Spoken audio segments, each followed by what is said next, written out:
My name is Clara West. I'm 29 years old, an interior architect based in Portland, Oregon. For nearly a decade, I've built homes that feel calm and warm, places where light falls just right, and people finally exhale after a long day.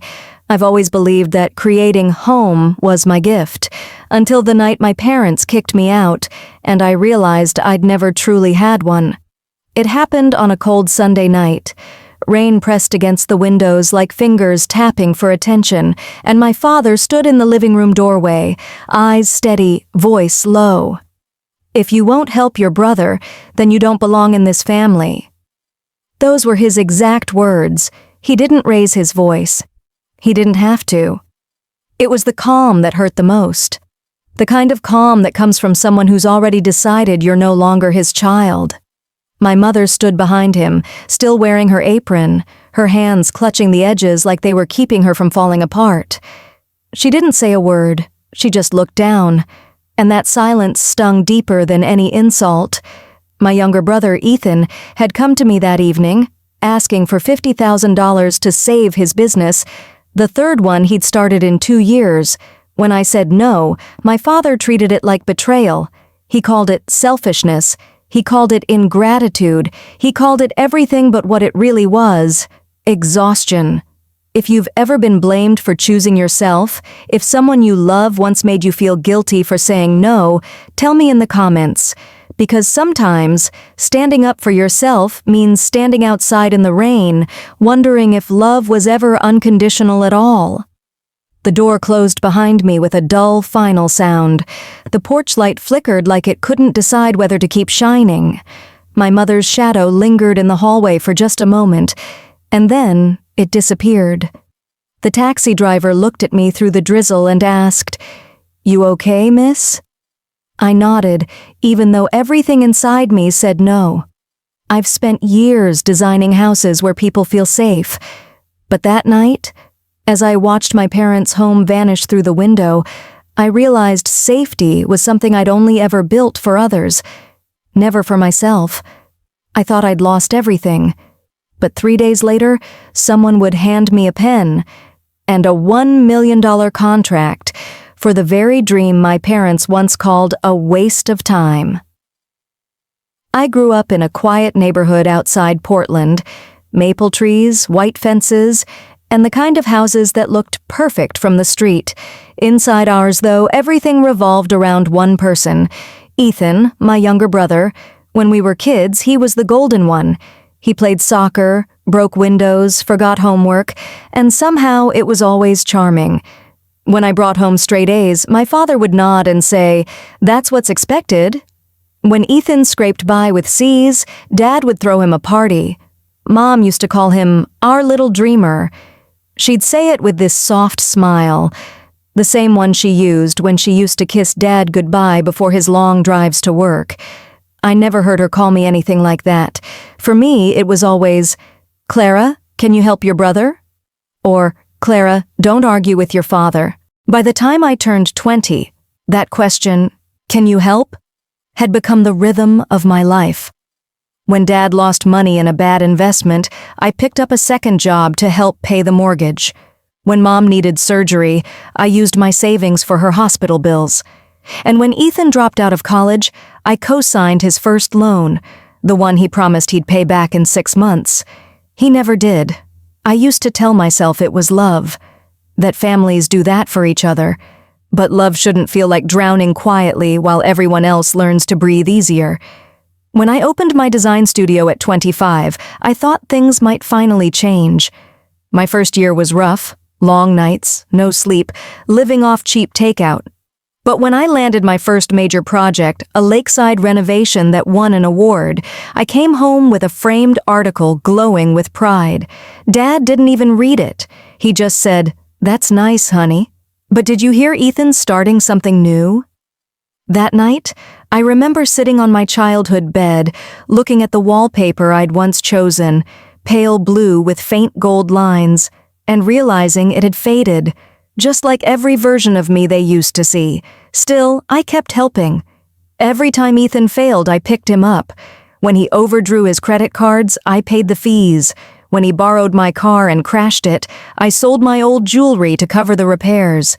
And each time I swore, never again.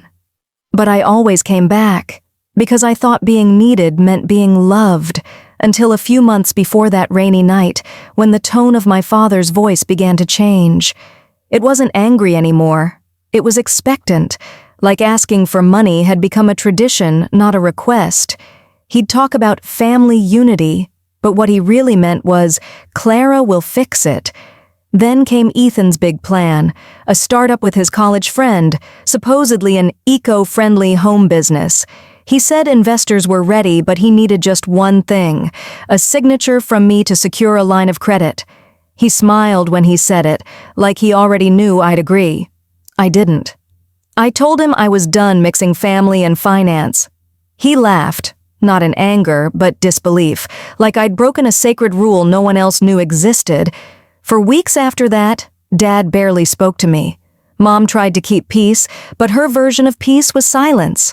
She'd leave notes on my counter like, "Please talk to your brother," as if my boundaries were just a misunderstanding waiting to be corrected. The night they kicked me out wasn't sudden. It was the final note of a song I'd been hearing for years, one I refused to dance to anymore. Sometimes I replay it in my head, Dad's cold eyes, Mom's trembling hands, Ethan's smirk that said, "She'll cave." Only this time, I didn't. But what I didn't know then, as I rode through the rain that night, was that Ethan had already gone behind my back, and soon I'd discover just how deep that betrayal went. 3 days after my parents threw me out, I was sitting on the floor of my small apartment, the one I'd rented months before, just in case. The air smelled faintly of paint and loneliness. The rain outside hadn't stopped since that night, and somehow I felt like it never would. I kept replaying everything in my head. Dad's calm voice, Mom's silence, the look on Ethan's face when I refused to help him. It was the kind of face that didn't show shame, just surprise, as if being told no was something that had never happened to him before. That afternoon, while I was sorting through boxes, my phone buzzed, a message from my old banker, Diane, who had handled my studio accounts for years. Her voice on the line was hesitant. "Clara, I just wanted to confirm, did you authorize the extension on the business loan you co-signed last year?" My heart dropped. I hadn't signed anything, not since the day I refused Ethan. Diane cleared her throat. "Because there's a document here. It has your signature." I felt my mouth go dry. "Can you send it to me?" I whispered. 5 minutes later, the email arrived, and there it was. My name. My handwriting, perfectly forged. I stared at the screen until the letters blurred, the signature looking more like a wound than ink. Ethan had done it. He'd signed my name on a $120,000 loan, and the worst part wasn't that he'd betrayed me. It was that he knew I'd never fight him. He knew I'd stay quiet to protect the family name. That night, I called my parents. Dad answered on the second ring, his tone clipped. "Clara, it's late?" I didn't even say hello. "Did you know about the loan?" There was silence, then a sigh. He said quietly, "Your brother made a mistake. We're trying to handle it." My stomach twisted. "We? You knew?" Mom's voice came through faintly in the background, trying to calm me. "Honey, please don't make this worse. Ethan's young. He didn't mean to hurt you." I pressed the phone tighter against my ear, as if maybe I'd misheard. "You're defending him." "He forged my name." "That's fraud." Dad's reply was cold, deliberate.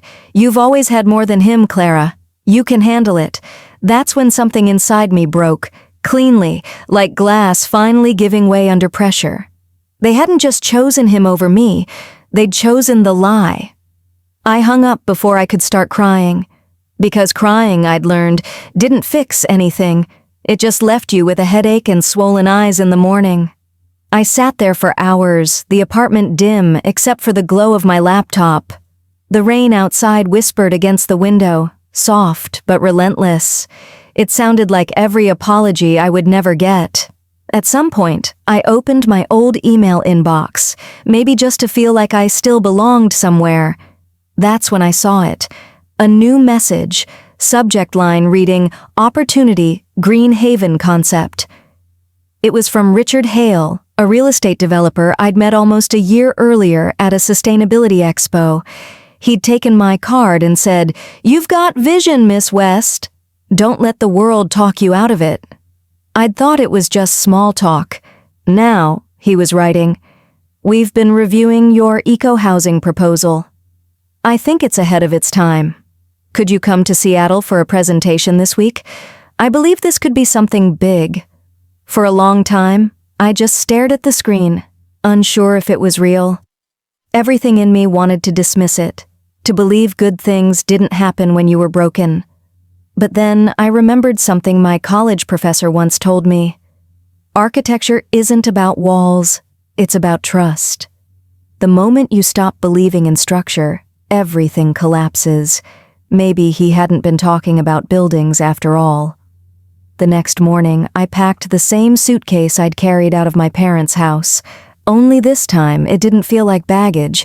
It felt like proof. Proof that I could walk away from something toxic and still carry everything that mattered. As the train to Seattle pulled out of the station, I pressed my forehead against the cold glass, watching the raindrops race one another down the window. I didn't know if Richard's offer would change anything. I didn't even know if I had the strength to stand in front of a room full of people again. But for the first time in a long while, I wasn't running from something. I was running toward something. And that, I told myself, was enough to begin. The train to Seattle hummed softly beneath me, like a steady heartbeat reminding me I was still here. I spent the entire 3-hour ride staring at the rain on the window, tracing the drops as they slid downward and disappeared. There was something comforting about that rhythm, endings and beginnings happening at the same time. When I arrived, the city was gray but alive, the kind of morning where the air smelled like metal and coffee. I checked into a modest hotel, ironed the one blazer I owned, and tried to smooth the wrinkles that life had put on me these past few weeks. Richard Hale's office was on the 42nd floor of a downtown tower, all glass and quiet confidence. As the elevator doors opened, I caught a glimpse of myself in the mirrored wall, tired eyes, trembling hands, and a woman trying to remember who she used to be. The receptionist smiled warmly. "They're expecting you, Miss West." Miss West. The way she said it sounded foreign, professional, capable, whole. Inside the boardroom, Richard stood near a panoramic window overlooking the city. He was in his 50s, silver hair, kind eyes, the kind of man who carried both authority and calm in the same breath. "Clara?" he said, turning toward me. "It's good to finally see the face behind those beautiful sketches." I tried to smile, though my throat was dry. "Thank you for the opportunity, Mr. Hale." He gestured for me to sit. "Let's drop the formalities. Just tell me, why do you believe in this project so much?" I hesitated. The question was simple, but my answer wasn't. I opened my portfolio, hands shaking slightly, and laid out the renderings for Green Haven, a series of eco-homes designed to bring warmth and sustainability together. Wood, light, flow. Every line was meant to feel like safety. Every space, a quiet conversation between people and the earth beneath them. I spoke softly at first, then stronger as the words began to find their own rhythm. This design. It came from a question I couldn't stop asking. What does home really mean? I've spent years building spaces for others to belong in, but somewhere along the way, I forgot what belonging felt like for myself. The room fell silent. Even the hum of the air conditioner seemed to pause. Richard leaned forward, elbows on the table. "You built this while being told you were too much, or not enough, didn't you?" The way he said it made my chest tighten. I nodded slowly. I built it because I needed to prove that beauty can still grow from broken things. For the first time in weeks, I didn't feel small. We spent nearly an hour going over details, cost projections, material sourcing, sustainability reports, but I barely remember any of that. What I remember is the look in Richard's eyes. Recognition, not pity, not curiosity. Recognition. When the meeting ended, he stood and shook my hand. Go get some rest, Clara. You've done more than enough today. I walked out into the Seattle rain, lighter somehow. For the first time since my father's words, I felt something like peace. 3 days later, my phone rang while I was having breakfast at a small cafe by the pier. The sky was still gray, but I'd learned that not every gray day means gloom. I almost didn't pick up when the unfamiliar number flashed on screen. Clara West, the voice said. This is Richard Hale. The board met this morning. We're moving forward with Green Haven. I froze. You mean? We're offering you $1 million for the design rights, he said, his tone steady, kind. And we'd like you to lead the project. For a moment, the world went completely silent. The clinking of dishes, the chatter around me, all of it faded. I pressed a napkin to my mouth, but the tears came anyway. Not because of the money, though it would change everything, but because for the first time, someone saw me for what I truly was. Not a backup plan, not a fixer. Just me. Outside, the rain had stopped. The clouds parted slightly, and sunlight spilled across the wet pavement, small, hesitant, like a child peeking out from behind a curtain. I stepped into it, letting the warmth touch my face. It didn't erase the pain of what had happened. It didn't undo the betrayal, but it reminded me that maybe, just maybe, the world had been waiting for me to believe in myself first. As I looked down at my phone, the email from Richard blinked with the words, "Welcome to the team." I smiled through the tears. That night, I slept with my design sketches beside me, and for the first time in a long time, the sound that filled the room wasn't rain. It was hope. News travels fast, faster than healing ever does. Within a week, Green Haven was in the local papers. Portland designer lands $1 million contract, the headline read. I didn't tell anyone, but my parents didn't need me to. The neighborhood did that for them. The first call came from my mother. Her voice was small, fragile, like she'd been rehearsing it for hours. Clara, honey, your father and I saw the article. We're so proud of you. I closed my eyes, trying to remember the last time she'd said those words. It had been at my high school graduation, and even then it was followed by, "Make sure you look after your brother." Thanks, I said quietly. Then silence. She cleared her throat. Your father, he'd like to talk to you. When his voice came on the line, it wasn't angry. It was uncertain. Congratulations, Clara. I suppose you proved us wrong. He said it like he was testing how the words felt on his tongue. I wanted to say 100 things. The pain, the nights I cried, the way his rejection still echoed. But all I managed was, yes. I did. 2 days later, they showed up. No warning, no call, just the sound of my doorbell echoing through the quiet of my apartment. When I opened the door, there they were, Mom holding a bouquet of white lilies, Dad standing behind her, hands deep in his pockets. The smell of rain followed them inside, like some ghost from that night. Mom's eyes scanned the place, the clean lines, the warm light, the framed sketches on the wall. This is lovely, she said softly. You've done well for yourself. I nodded. Yes, I have. For a moment, none of us spoke. Then Dad sighed. Your brother's in trouble. The business collapsed. He owes money he can't pay. Of course he did. Mom's eyes glistened. He's scared, Clara. He needs help. We all need to pull together now. The calm I'd built over months didn't break. It crystallized. I looked at her, the woman who'd watched me walk away in the rain, and said quietly, You pulled together when you forged my name? Remember? Dad's face stiffened. That was a mistake. We were trying to protect... Protect who? I interrupted. Because it wasn't me. The lilies trembled in Mom's hands. She whispered, We just didn't want him to end up with nothing. I smiled, but it wasn't cruel.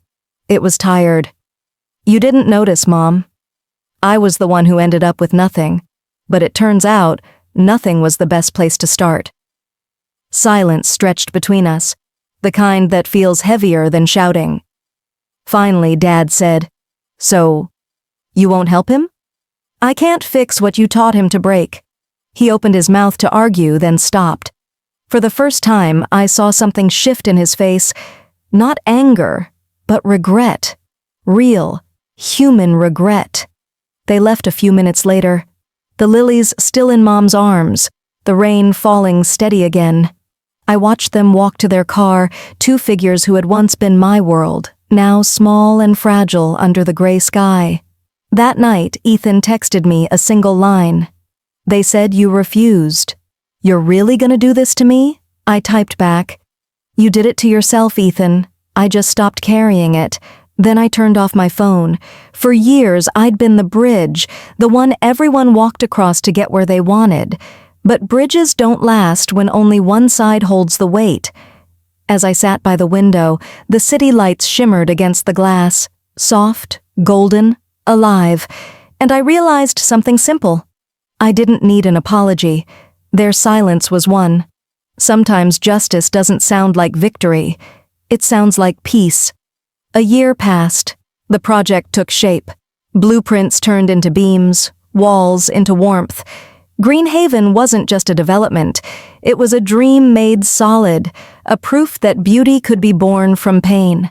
When the first foundation was poured, I stood on the site wearing a hard hat and boots that still smelled like new leather. The morning air was crisp, and the sound of hammers echoed through the valley like a heartbeat. One of the workers, an older man with silver hair, said to me, "You built this out of something personal, didn't you?" I smiled. Out of something I survived. A few months later, when the project was complete, the investors threw a small celebration. Richard made a short speech. Nothing grand, just simple words that felt like home. He said, "Some people build for profit. Some build to be seen. But Clara, she builds to heal." People clapped.